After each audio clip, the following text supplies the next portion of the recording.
আজি আমাৰ কেবিনেটে মুখ্যমন্ত্ৰীৰ মহিলা উদ্যমিতা আঁচনি যিখন আঁচনিৰ জৰিয়তে অসমৰ আত্মসহায়ক গোটৰ মহিলা সদস্যসমূহক প্ৰথম পৰ্যায়ত 10,000 দ্বিতীয় পৰ্যায়ত বেংক আৰু ৰাজ সাহায্যৰে 25,000 আৰু তৃতীয় পৰ্যায়ত 50,000 টকা পৰ্যন্ত বেংকৰ জৰিয়তে দিয়াৰ ব্যৱস্থা থাকিব। সেই আঁচনিখন ৰূপায়ণ কৰিবৰ বাবে আজি আমাৰ কেবিনেটে 2,000 কোটি টকাৰ অনুমোদন জনায়।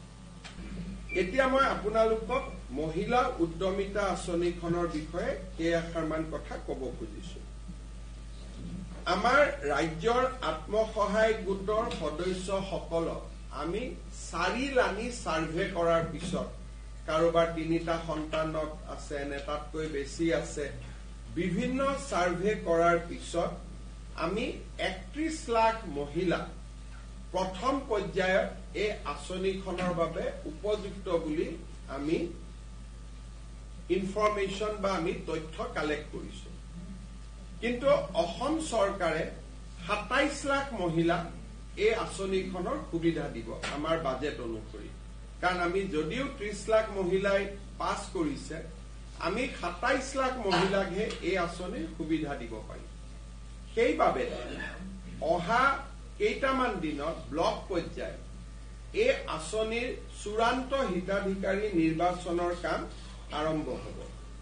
কেবিনেটে সিদ্ধান্ত গ্ৰহণ কৰিছে যে যিসকল মন্ত্ৰী বিধায়ক প্ৰাক্তন বিধায়কৰ পৰিয়াল তেওঁলোকে এই আঁচনিখনৰ সুবিধা নাপাব।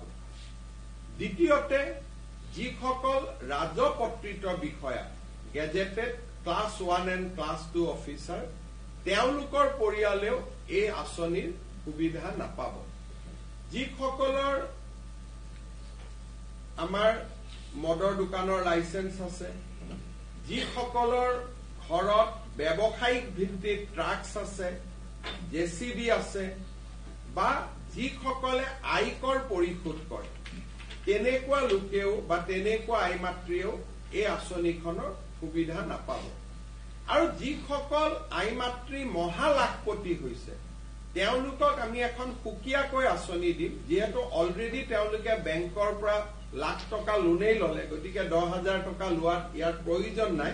কিন্তু তেওঁলোকক আমি সুকীয়াকৈ আৰু ভাল আঁচনি এখন দিয়াৰ বাবে আমি চিন্তা কৰিম। এই ধৰণে আমি যিটো মহিলাসকলক 10,000 টকা দিয়াৰ ঘোষণা কৰিছিলো সেই আঁচনিখনক আমি চূড়ান্ত পৰ্যায়লৈ লৈ গৈছো আৰু আঁচনিখনৰ শুভ উদ্বোধন এপ্ৰিল মাহত আমি বিহালী সমষ্টিত কৰিবৰ বাবে সিদ্ধান্ত গ্ৰহণ কৰিছো। অৰ্থাৎ প্ৰথম বিহালীৰ আইমাতৃসকলক এই টকা দি পেলাই এই আঁচনিখনৰ আমি শুভ উদ্বোধন কৰিম। তাৰ পিছত প্ৰতিটো সমষ্টিতে একোখন মিটিং হৈ এই আঁচনিৰ টকা আমি সমষ্টি ভিত্তিক বিতৰণ কৰি যাম।